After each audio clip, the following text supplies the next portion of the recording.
Hello and welcome to the Monsters, Myths, and Mayhem podcast. Here we talk about monsters, their myths, and the mayhem they cause. Or not cause, in some monsters' case. But I'm Silver, and as always, my co host. Chaotic. Today's episode is going to be about the Chimera. We're going back to Greek mythology this time. It's going to be the Chimera. Do you know much about the Chimera, Chaotic? Besides the, Full Metal Alchemist one that with the little girl and the dog. Nope, don't you even bring Nina into this. Don't you even bring Nina into this. I do know them. They're through pop culture, like movies, shows, stuff like that. Do you know much about the Greek one? Not as much as I probably should. Well, there ain't much on the Greek Chimera. He only showed up in one tale, and that was in the Iliad, and that was for the story of Bellerophon. Bellerophon? I think I'm saying his name right. Bellerophone.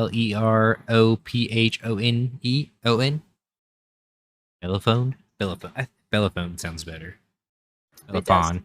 There's no E, so it's fawn, I think. But yeah, I'll be telling his story in this. But the Greek Chimera was the daughter of Typhus and Echidna, which are two of the main parental monster makers. They give birth to a lot of kids. Not a lot, but a lot of many-headed kids. All the Greeks gave birth to lots of kids. Yes. But the Chimera's siblings are Orthus, which is a two-headed puppy, the Hydra, which we talked about in earlier episodes, episode 6. Then the last one of the Chimera siblings is Cerberus, which is everybody's favorite three-headed guard dog. But then the family tree gets even weirder a little bit. The Chimera and Orthus, the two-headed puppy, which are siblings, had two kids together, which are the Nemean lion, which we talked a little bit about in the Hydra episode. He was also in Hercules' 12 Labors. And the Sphinx were both born between Orthus and the Chimera. The Chimera is a hybrid of creatures. Just like its genetics definition, where it's a single organism composed of two or more different creatures, genetically distinct cells.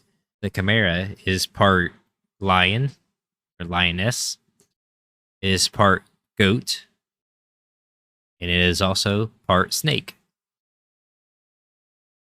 It has a body of a goat, tail that is a snake, has a snake head at the end of it, and head of a lion. It also has a goat head that sticks directly out of its back. In the Iliad, how it was described is in the forepart a lion, in the hinder a serpent, and in the midst a goat, breathing forth a terrible, wise, the might of blazing fire. Because the Chimera can breathe fire. Some say out of fire. Fire in the hole. Fire. But it's debated whether it's between all three heads or just the goat head breathes fire. I feel like I have things to say about that, but nothing's coming to me. Like, nothing is coherent in this head right now. I'm just like, I don't know. I'm just at a loss. Fire out the goat head. That's its main weapon too. This is fire. It deals a lot of damage because They think that the Chimera came about because of the Greeks' innate fear of, or the pretty much everybody back in that time, innate fear of fire and the volcano that it is said to live in. It is said to live on a mountain that is said to be a volcano about that area, and they were afraid of the volcano erupting and bringing fire down. Then the Chimera's fire was said to last for extremely long time without being able to put it out. How long is extremely long? Years. Okay. Like from what I've seen, the area where they think the Chimera was supposed to be around the city of Lycia. Yeah, it was Okay. supposed to be around the town of Lycia, which was near a mountain, which is which is said to be possibly somewhere in Turkey, where there is a mountain that has a bunch of gas vents around it that are continuously burning forever. That's lovely. Because I think they're on fire at this moment. Oh my god. Because it's been burning for like 2,500 years or something like that. Holy shit. It's one of the oldest ones. Volcano monster. Volcanoes. Any questions? Not yet. This is a lot more information than what I'm used to in pop culture. Yeah, pop culture usually just has it as a monster, as just coming about and scaring people with the notes and like D&D and which I'll get to D&D later. That's a completely different Chimera.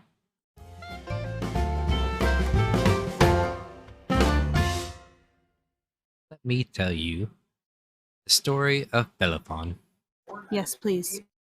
So Bellerophon incurred an unjust anger of Proteus. I'll just call him Proteus. Because Proteus. I'll call him Proteus. It's easier for me. I'd probably get it completely wrong. You can yell at me in the comments or Discord.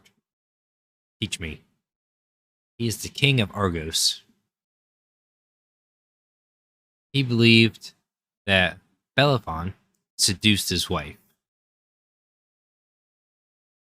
as the Greeks are known to do. Always. In the mythology. So Proteus wanted Bellerophon dead, but was unwilling to carry out the deed himself.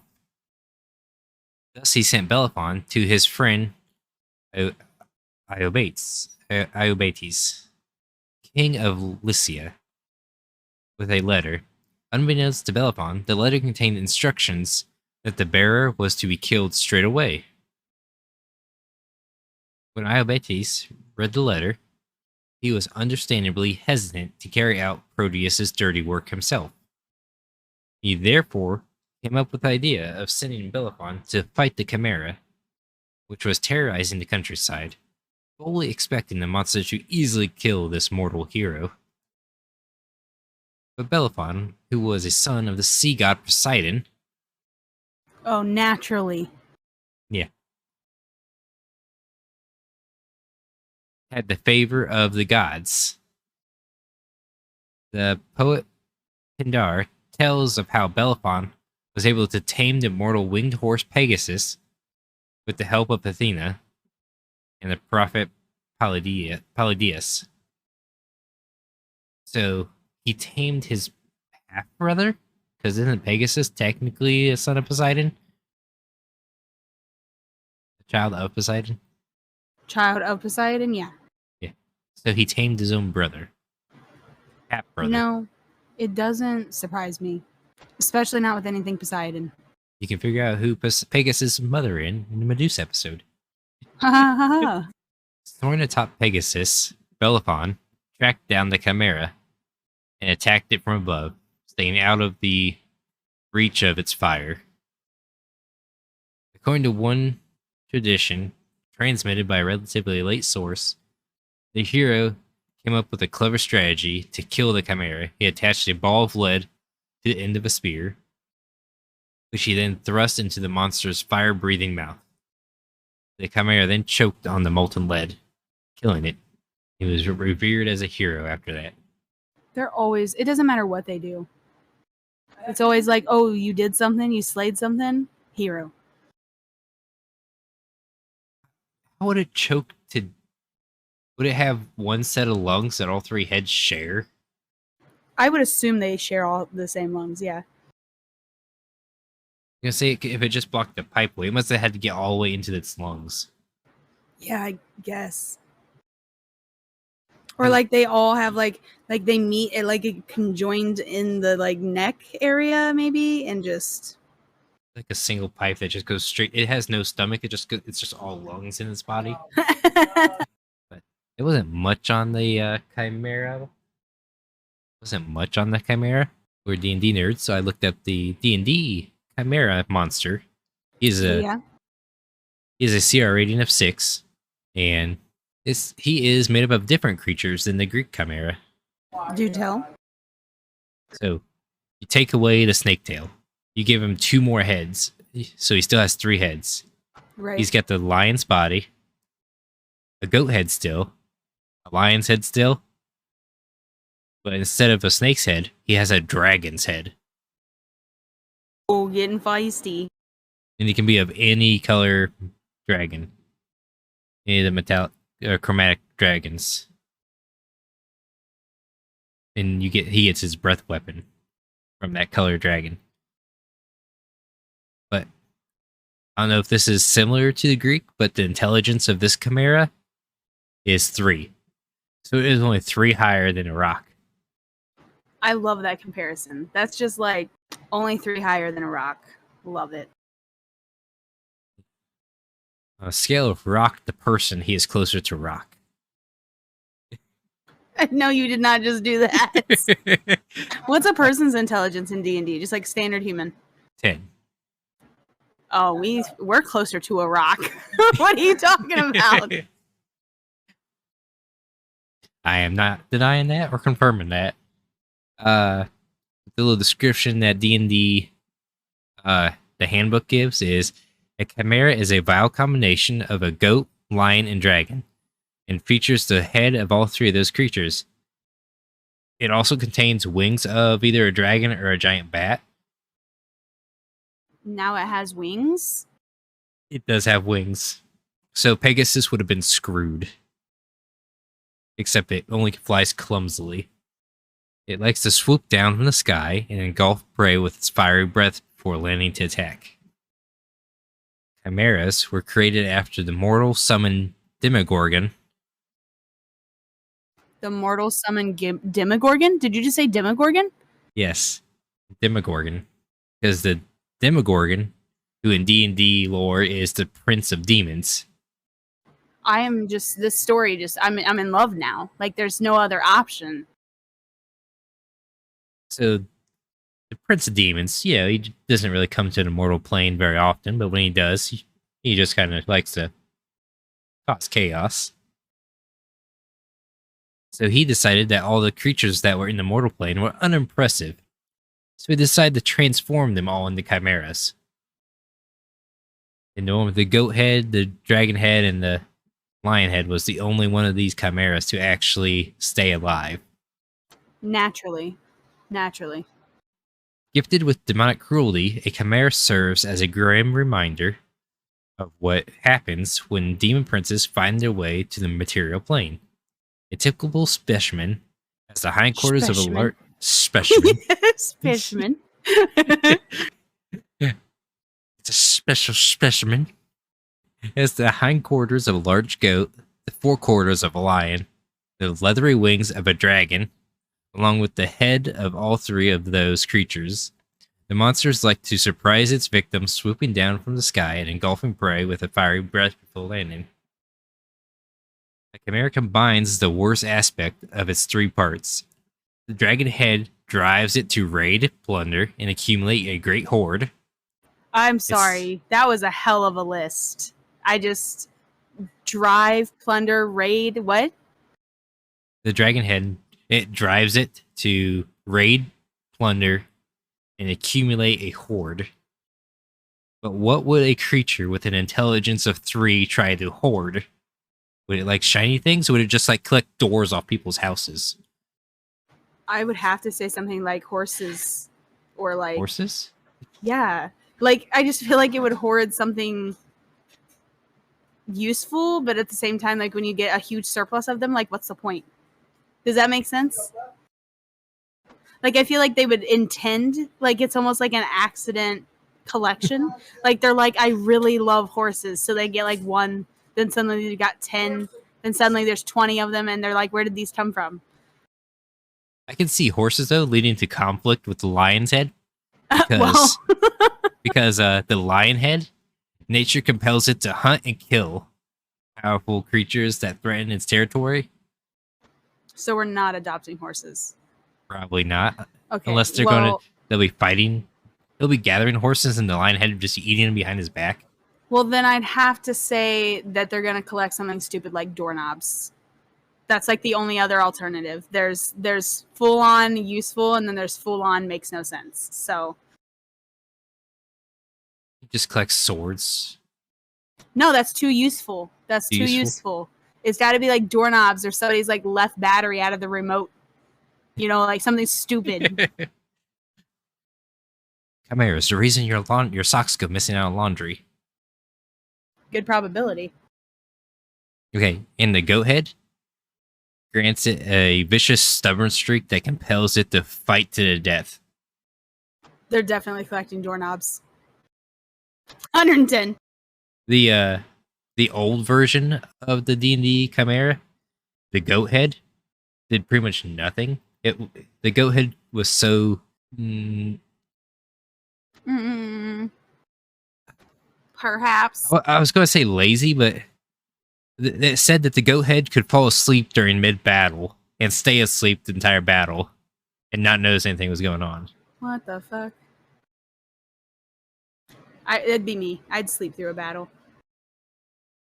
And I imagine this Chimera is going, and the goat head is actually one of those screaming, paralyzing goats that fall over, the fainting goats. And the goat head just wakes up, blitz, and the entire Chimera just freezes. Bro. I can imagine it. Mid battle. I'm tired. These 3 aspects drive a Chimera to stake out a territory that is as large as 10 miles wide. It preys on wild game, viewing more powerful creatures as rivals to be humiliated and defeated. Its greatest rivals are dragons, griffins, manticores, peritons, and wyverns. When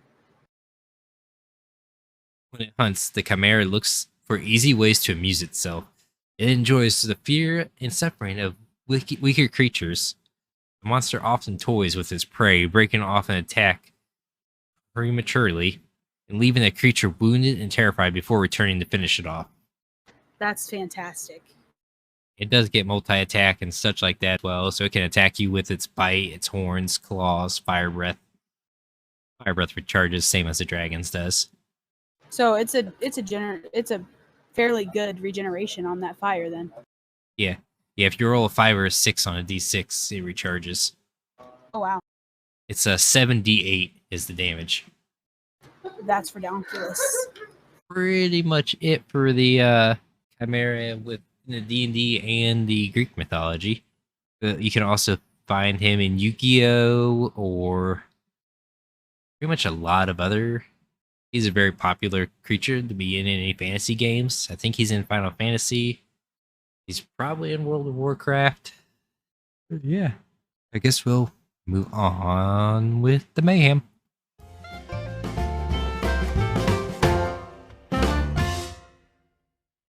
What's your thoughts? I want to hear yours first. My thoughts first? Okay. I think that Chimera would be less than Groot slaying, chaotically wise, but more than anything else we've had, really. Because this seems like a creature that thrives on eating and terrorizing men and pretty much anything that's bigger than it. But listen, that sounds like a good time. I can relate to it. I would rather not have fire everywhere. I know. I'm sorry, but like, it sounds like a fun time. It'd be like living out in California. Just fires all the time, everywhere. Only for you. I mean, it'd look cool, I imagine. I'll just like roll up for podcasts, just be like, hey, are you ready? You'll be like, no, shit's still on fire. I'll be like, all right, just let me know. That has been the month of June. Everything's just been on fire. I understand that. I think that they'd be fairly low on the mayhem meter if we're talking like overall with all of humanity. However, if we're talking like singularly, like if one-on-one with a chimera, I feel like that's a lot of mayhem. A lot. Like if it was just to come at like a small group or just one of us, I feel like it would get crazy. It's got the ability to probably wreck a city and take over a town until somebody gets the guns out. Because I believe it is still just Still mortal, huh? yeah, still mortal. If it can choke to death on lead and its other two heads can't keep breathing. You're not wrong. I think the D&D one is actually stronger than the Greek one. Because it has wings, it has Probably. dragons. I also read somewhere that the D&D one, if the lion and the dragon can't find enough food, it can live just off of grass because of the goat. Talk about some fucked up shit. Like not having to hunt. Who knows? It's an omnivore. Yeah, you just sit there and munch on trees. Right, but like a whole head just takes care of it. Yep. I think even the standard police in your own town could probably take care of this thing if you can get a long enough ranged rifle. Rifles are stronger than arrows. Arrows couldn't penetrate it, but a spear could. So I imagine rifle ammunition probably do pretty good. Anything close range, I think you're pretty much screwed on. Besides anything extremely fire resistant. Maybe if we get a Gundam, we can fight it close range. A Gundam. Yeah, Japan's developing them. Oh my god. Any extra thoughts from you? I don't think so. Most of the like pop culture references I know, they're a lot like the Full Metal Alchemist, like Nina and obviously like Teen Wolf, the Chimera in there. It's just the mixture of it. Basically, just kind of stands for the mixture of immortal animals or creatures and just combining them. And those are neat, but again, I don't think those ones in particular would cause mayhem. I think the most mayhemy one would be the Greek and the D&D. I think if we're talking about it that way, the genetics version of Chimera, where you're mixing creatures in general, like Full Metal Alchemist Mina, and you could probably get some pretty decent things. In that aspect, the Groot Sling would be a Chimera. The Wolpentanger is a Chimera. Manticore is a Chimera. If you mix everything, would still be mortal technically. Unless you find something like a Hydra mixed with a... Oh, there is a version in D&D where they replaced the dragon head with a Hydra head, with 3 Hydra heads. Oh, that's beautiful. So it just keeps regenerating. And you can cut off any of the Chimera's heads in D&D. And if it please, it could grow that head back. So it can just grow a whole nother goat head back. Love that. Love that. Guess we'll do our Patreon shoutouts. Yeah.